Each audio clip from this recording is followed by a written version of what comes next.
Bonjour, aujourd'hui je vais vous parler des orbes et de la manière de les photographier. Alors tout d'abord, qu'est-ce que sont les orbes? Ce sont des cercles lumineux qui sont apparus sur les photos qui ont été prises en flash. C'est en 1990, lors de la mise en service des appareils numériques, que nous avons pu constater ce genre de photos. Pourtant, on peut constater que sur certaines photos qui ne sont pas prises en flash, on voit apparaître aussi ces cercles lumineux. Étonnant, non? Pour moi, ce sont des formes intelligentes, douées d'une conscience. Il se pourrait même que ce soit l'expression des esprits qui se manifestent ainsi. Ces manifestations sont de taille plus ou moins grande, colorées ou lumineuses, et on peut aussi constater d'autres formes que les cercles, comme les roses. Alors ces formes apparaissent donc le plus souvent dans des lieux hantés, des églises, des régions chargées en histoire. Pour ma part, j'ai réussi à en prendre dans des arbres, ici d'ailleurs, le soir venu. On constate aussi qu'elles apparaissent dans des endroits chargés en vibrations émotionnelles. À ce qu'il paraît, certaines personnes, douées d'une grande sensibilité médiumnique, peuvent les voir à l'œil nu. Cependant, en principe, pour la plupart d'entre nous, elles n'apparaissent que sur les clichés des photos. Les orbes sont présents partout dans le monde. Certains prétendent qu'ils peuvent les faire venir chez eux et ainsi mieux les photographier. Je vous invite à essayer aussi.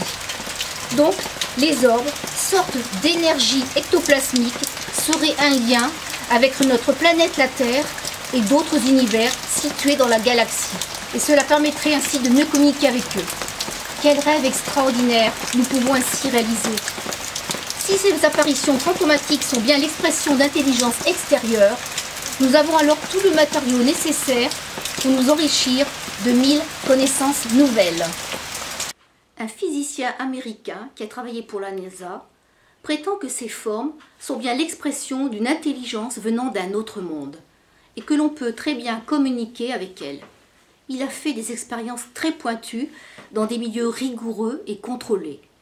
Il a même demandé à ces orbes d'apparaître afin d'analyser toutes ces apparitions. Est-ce une forme d'intelligence paranormale? Là est toute la question. Ce phénomène curieux a aussi attisé ma curiosité. J'espère qu'il en fera de même pour vous. Alors le sujet, comment photographier les orbes? C'est tout simple. Il suffit de se munir d'un appareil photo numérique, un APN. Vous pouvez utiliser un boîtier compact, un réflexe bridge ou un réflexe à boîtier interchangeable. Vous pouvez aussi utiliser un Polaroid. Cela fonctionne aussi avec certains appareils argentiques, notamment ceux à visée télémétrique ou bien un 24-36 réflexe.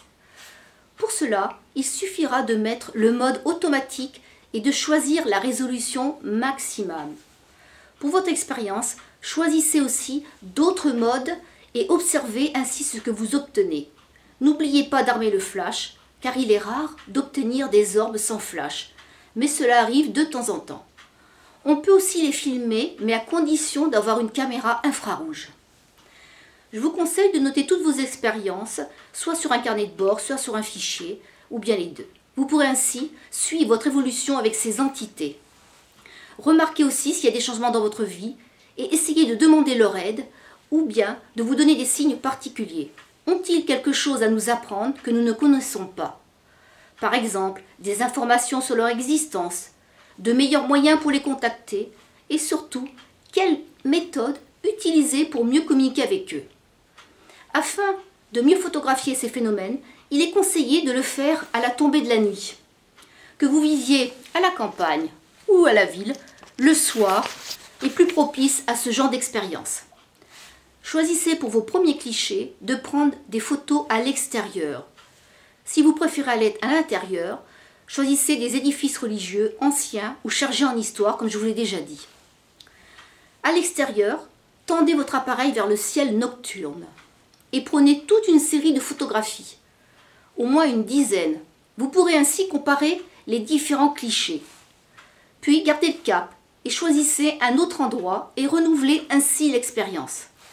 Comme je vous l'ai dit précédemment, vous pourrez, avant de prendre les photos, invoquer ces entités, soit sous forme de prière ou bien en les invitant en toute simplicité.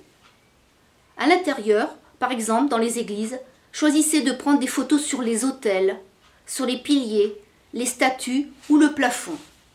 Avec l'expérience, vous arriverez à savoir quelle est la meilleure méthode.